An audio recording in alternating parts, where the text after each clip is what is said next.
प्रश्नकर्ता नमस्कारम। जब भी मैं क्रोध जैसी कोई नकारात्मक भावना को रोकने का प्रयास करता हूं, तो वह ज्यादा तेज हो जाती है। मैं अपने मन के काम करने के तरीके पर कैसे पकड़ डीडीएच बना सकता हूं? आप जो चीज नहीं चाहते हैं, उसे अगर आप रोकने की कोशिश करते हैं, तो सिर्फ वही होगी। हमेशा से आपके मन की और मानव मन की यही प्रकृति रही है। योग की पूरी प्रणाली अनुभव के स्तर पर अपने शरीर और अपने मन की प्रकृति की खोजबीन करने के बारे में है। जब आप सुबह उठकर अपने आसन करते हैं, वो इसलिए नहीं कि वह स्ट्रेच करने की एक कसरत है, जैसा कि दुनिया में तमाम मूर्ख उसे बताते हैं। हाँ, उसे करने के लिए आपको स्ट्रेच करना होगा, लेकिन बुनियादी रूप से यह आपके शरीर और आपके मन की एक खोजबीन है, क्योंकि आपके जीवन में सबसे बड़ी समस्या यह है कि दो मौलिक चीजों पर पकड़ डीडीएच रखे बिना आप यहां जीने की कोशिश कर रहे हैं, जिनके बिना आप इस जीवन से नहीं गुजर सकते। भौतिक शरीर और मन। आप जीवन से कितनी सहजता से गुजरते हैं, यह इस पर निर्भर करता है कि आपने अपने शरीर और अपने मन को कितनी गहराई से समझा है।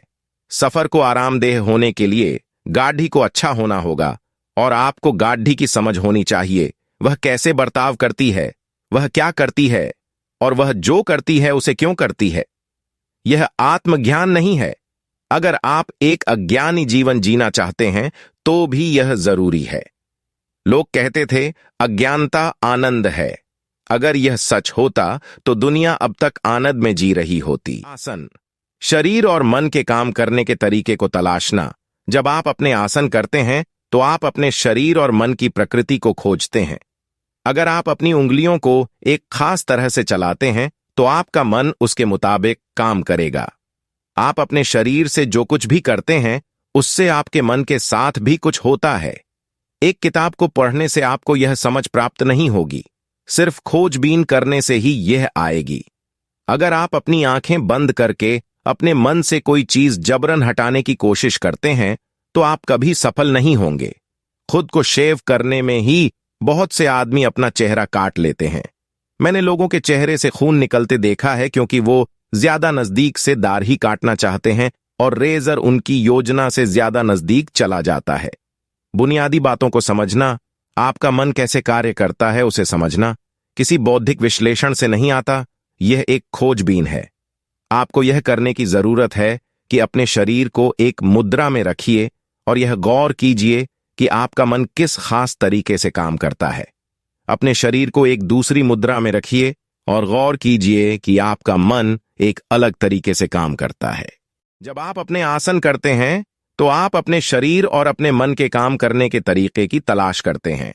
अगर आप एक आसन में बैठकर ठीक तरीके से सांस लेते हैं, जब आप इस प्रक्रिया से गुजरते हैं, तो मन विभिन्न अवस्थाओं में चला जाएगा। यह खोज योग का सबसे बुनियादी पहलू है। हठ योग शिखर नहीं है, यह एक तैयारी है।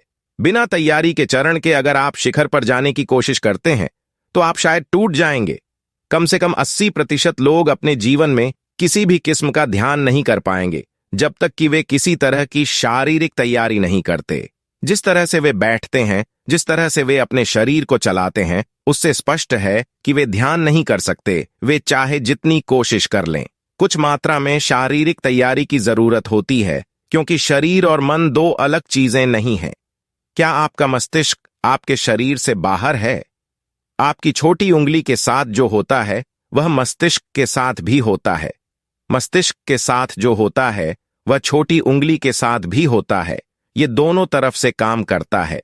मस्तिष्क अपने आप में एक अलग इकाई नहीं है। डॉक्टरों ने मुर्दा शरीरों की चीर फाड़ से शरीर के बारे में सीखा है। अगर आप मुर्दा शरीर को खोलते हैं और विभिन्न अंगों को काटकर अलग अलग जगह पर रखते हैं, तो वो सब अलग होते हैं। लेकिन आपका शरीर वैसा नहीं है, यह पूरा एक है।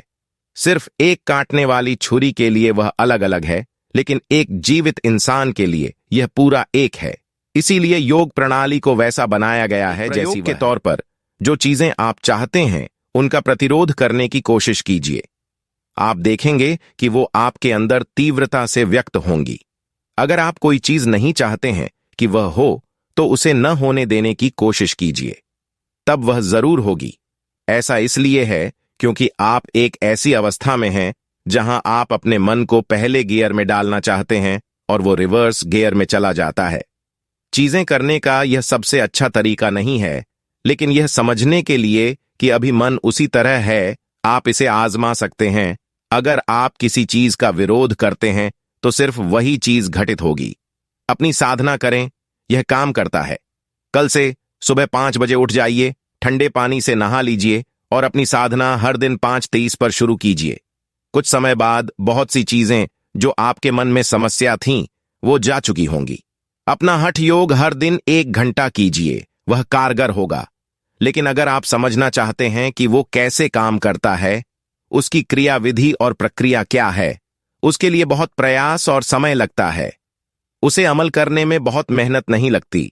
लेकिन अगर आप पूरी बारीकियां जानना चाहते हैं कि कौन सी चीज उसे संभव करती है, जैसे ये होता है वैसे क्यों होता है, किसी खास आसन का एक खास असर क्यों है, तब यह पूरे जीवन भर का अध्ययन होगा। जो लोग टेक्नोलॉजी का लाभ उठाना चाहते हैं, उन्हें बस उसे इस्तेमाल करना सीखना चाहिए। जो लोग टेक्नोलॉजी का आधार और विज्ञान जानना चाहते हैं, वह जीवन भर का काम है। यह कैसे काम करता है, इसे समझने में मुझे 3 जीवन काल लगे।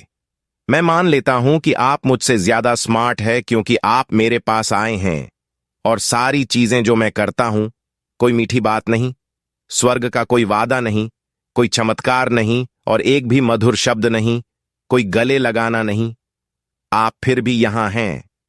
तो ये मानकर कि आप स्मार्ट हैं, ये एक जीवन काल का काम है।